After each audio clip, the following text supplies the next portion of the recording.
Hello everyone. तर आज आम्हाला जायचं होतं पिल्लूची हेअर कट करायला. पिल्लूला गाडीवर फिरायला खूपच आवडतं म्हणून तो खूप शांत बसला होता.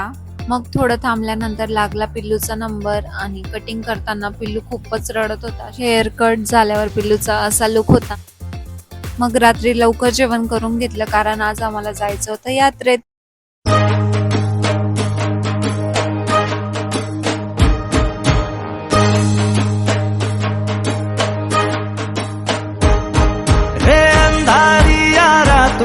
जगमगती चमकी है,